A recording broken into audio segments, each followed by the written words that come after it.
Thank you so much for being here. Welcome to the Embodied Divinity Healing Community. Let us begin. I'm Chioma. I am the owner, founder, and operator of Embodied Divinity Botanica and Resource. I'm also the owner and operator of Embodied Divinity Herbals, which is a little sneak peek coming soon. And we are embarking today, beginning our journey into the immune system. So, the immune system and strengthening our defenses. It is October 1st by the time you're seeing this. And that means we are pretty much right into cold and flu season. Kids are back at school. The germs are circulating. The temperatures are dropping. The seasons are shifting. Cold and flu is imminent. Other viruses, there's RSV. There is different strains of even the flu. There's COVID, the COVID-19 pandemic, and all of its children strains and grandchildren strains and great grandchildren strains, because COVID hasn't gotten anywhere, even though we're being gaslit into hurrying up forgetting about it. So today, for our medicine making series, we are going to be making an immunostimulant herbal infused honey. The ingredients that we will be using today are going to be ginger, fresh ginger. This is organic ginger, which I kind of feel like you can tell in the color. I didn't mean to rip that. But organic ginger and garlic. Allium sativum? Allium something. I'll post the Latin terms for you all because that's an important part of our learning as growing herbalists, healers, medicine makers, right? So we also have pure natural Acadiana honey.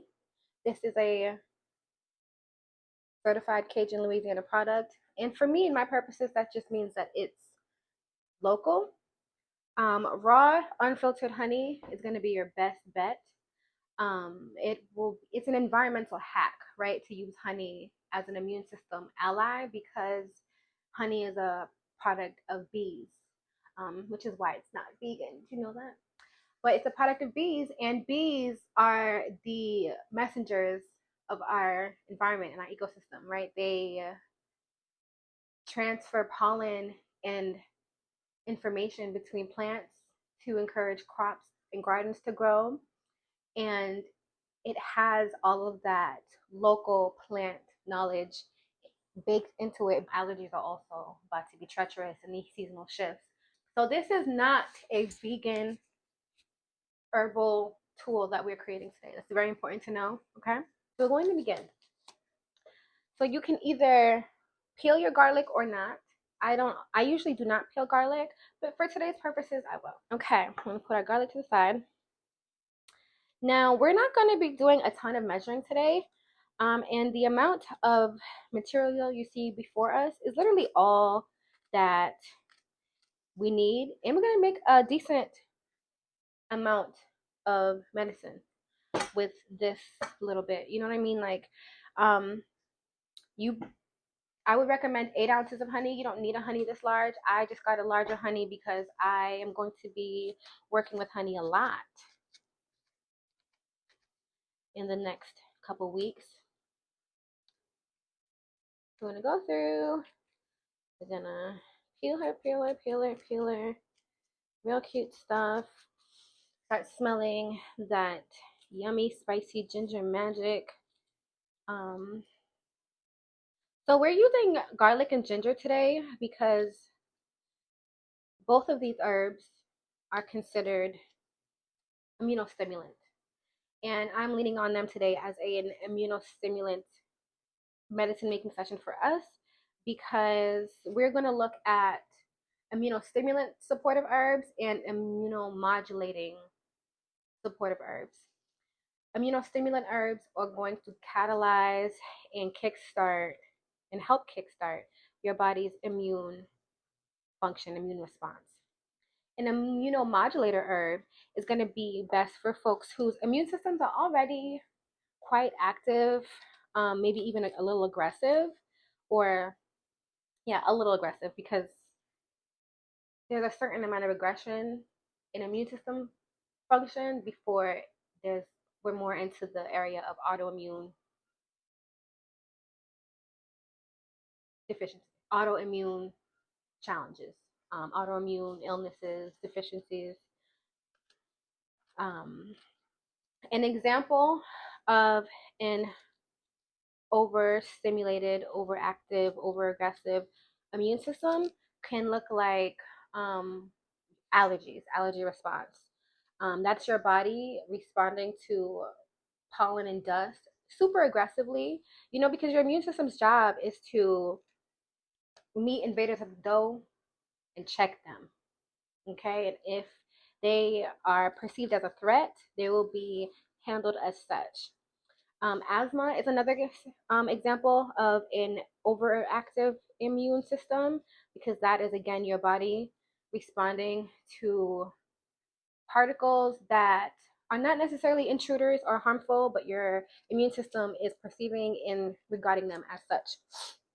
Okay, we're going to just slide this right on off the cutting board for now, honey.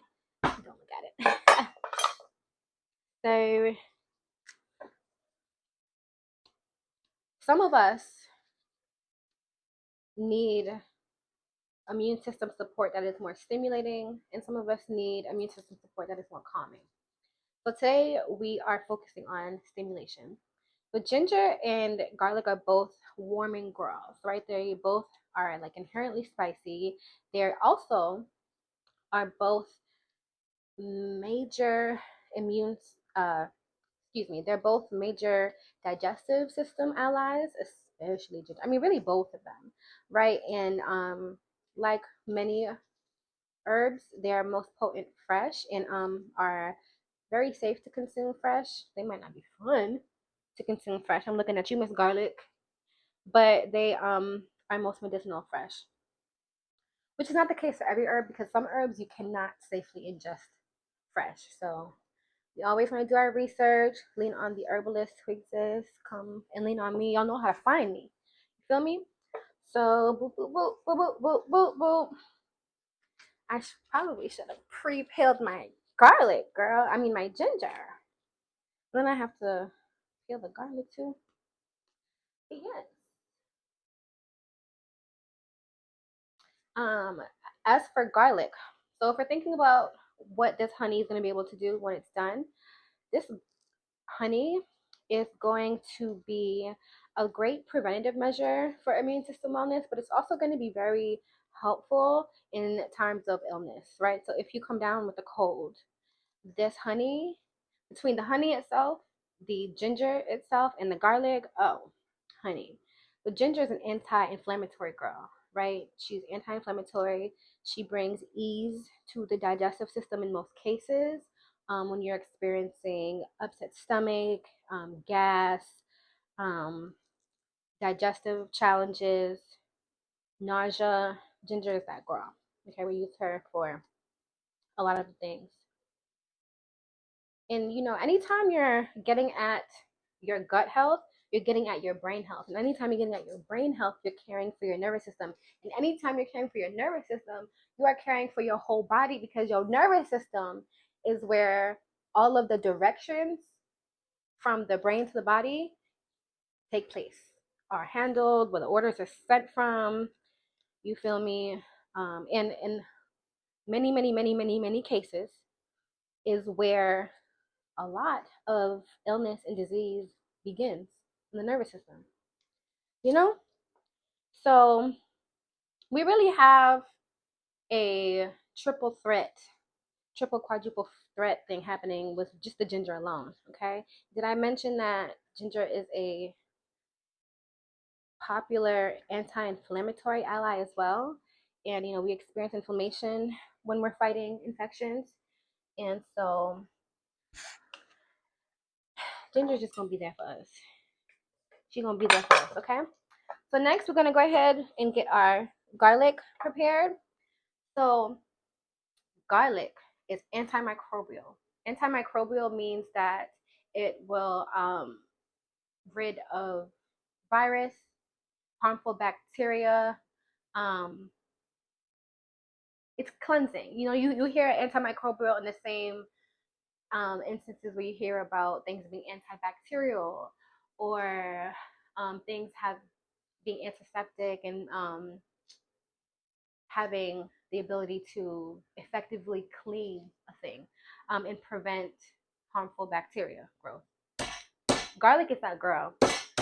So for that reason, garlic is really loved, well beloved for things like yeast infections, infections period, um, viral infections period. I mean, it also reduces cholesterol and high blood pressure, which is why garlic is a beast to cook with, not just because of the flavor depth and deliciousness that it adds. It is also an inflammation inhibitor, okay? Anti-inflammatory grow. So inflammation happens in the body when your body is localizing blood cells to an area to fight something or to heal something. And a lot of times when you see excessive inflammation in the body, it's because the immune system is either too active or too underactive, right? So we're going to use about, this is organic garlic and she on the big side. So we're actually going to just use 2 of these nice big cloves right here. Okay, let's clear my cutting board off real good. So it's very important when working with fresh garlic to activate the garlic. And you activate the garlic by crushing it and releasing all of its juicy magic glory. And you'll know that you did it right if it's kind of wet. I don't know if you can see that. But yes, I did it once with the skin on. I'm going to do it one more time with the skin completely off. Okay. And I'm actually not going to chop up all of the garlic. I might chop up like one of the cloves, but I want to keep it in bigger pieces. So this herbal infused honey, because we're using fresh herbs, it's not going to have the same shelf life that other infused honeys used with dry herbs would have. And could I have used dried garlic and dried ginger? Yes. And in the locked in community members for your seasonal care package, you'll probably get 2. You'll probably get one that is made with fresh ingredients that will need to live in the fridge and be consumed within 1 to 2 months. 2 months is like the maximum, and all the while you want to just keep an eye out for mold. You want to make sure that it smells not rancid, of course. Like you know what rancidness should smell like. Okay, so this is a we're not doing too much measuring today, and I'm not gonna hold you. When you're first beginning as an herbalist, it is important to ground yourself in measurements because you're just familiarizing yourself and getting a lay of the land and understanding the nuances between herbs. I have been mixing herbs for quite some time, and there are just some instances for me where I'll rely on the folklore, also sometimes called the grandparent, grandmother, grandfather method, which is essentially intuitive measuring. Honestly, like unless liquid are involved for like tinctures and salves and things like that, unless those things are involved, I am more open to intuitive, the folkloric method of measuring.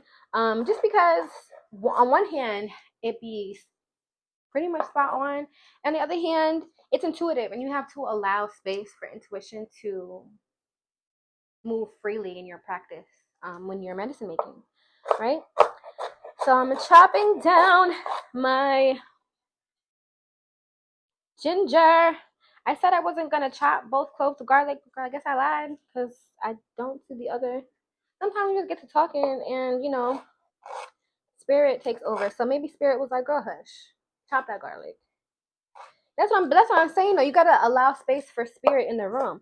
Also, before we even got on camera today, I set my space to prepare for medicine making. It's very important that you're doing that as much as possible, you know, because the intention and the ashe that's going to go into the medicine.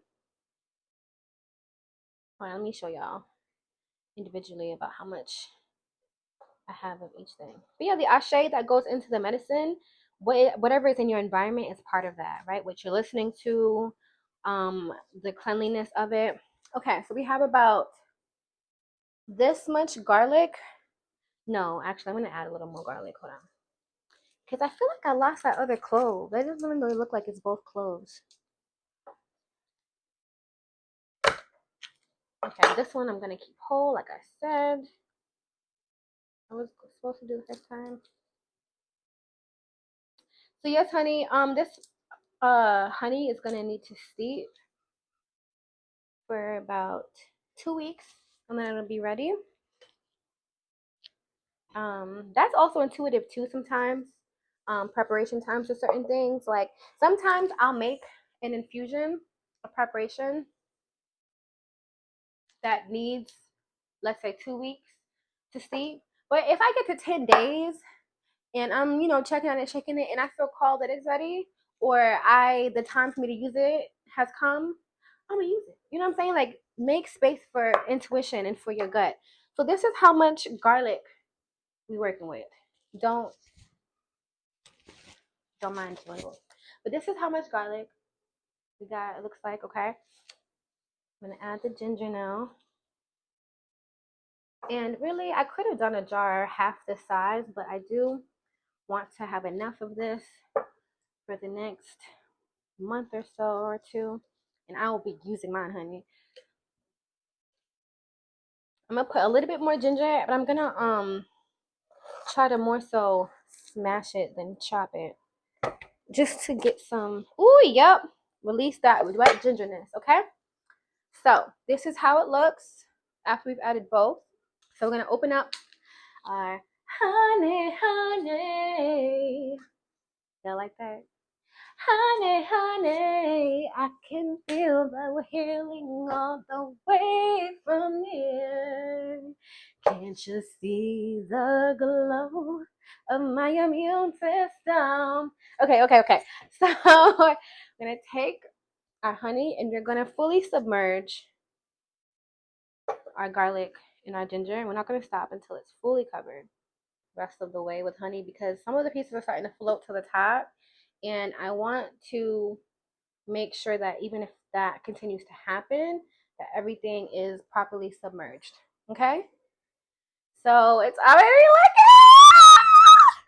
looking all, you know. All right, I didn't prepare a top. Hold on, girl, let me get at the top.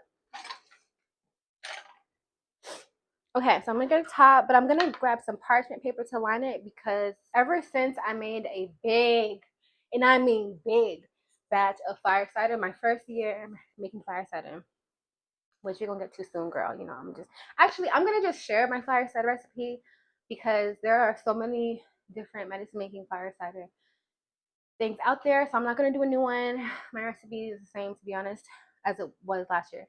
But the first time I ever made a big old batch of fire cider, and it was big, because I just knew I was gonna feed the community fire cider all fall and winter long. You feel me? And then it finally got to being done, and like I was noticing this little by little, because you know you go and check on your infusions, your long-term infusions, you shake them and stuff, and I was kind of seeing something leaching, and then it wasn't until I went and finally opened it that I saw that the metal of the mason jar had like leached into the fire cider, so I had to just throw it all away. Didn't taste it or nothing, because it wasn't safe for me or for anyone else. I'm gonna grab some parchito. I made that word up. One thing about me, I'm gonna make up some words in English or in Spanish, baby. Igbo too, but Swahili too, girl. I don't know, because all these languages, you know, whatever. So anyway, girl, you know, cover her good like that, and then you're gonna twist it on good. Don't twist, you can, twist it on good, but also remember you trying to open this later, and then we're gonna label it, baby. Give me 1 second.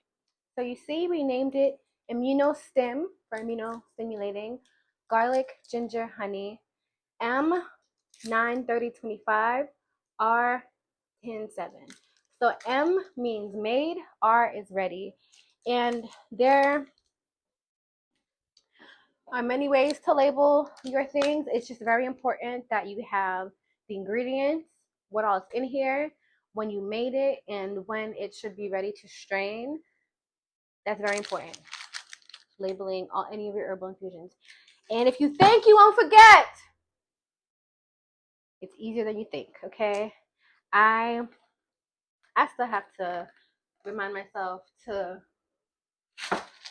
label it. Sometimes I'm like, oh girl, I just put this in one place and then I'll remember what it is. Like, ain't no thing. No, girl, you're gonna forget. You know why? Because the brain is a creation space, not a storage space. Okay? So there we have it. We have made our garlic ginger infused honey. And I know it seems real simple, but she's about to be a beast. She's gonna be a beast. And you definitely want to fill it all the way to the. If you're making your infused honey and you're using an 8-ounce jar like I did, I would recommend using the same amount of garlic and ginger as I did. And look at all that good honey I'll be able to share. Okay? Thank you for being here. Thank you for making magic and medicine. Thank you for showing up for your healing, your wellness, but also that of your home and your community. Because what you're doing and learning today is not just for you, it's much bigger than you. Just as it's not just about me, it's much bigger than me. Okay? Y'all be great.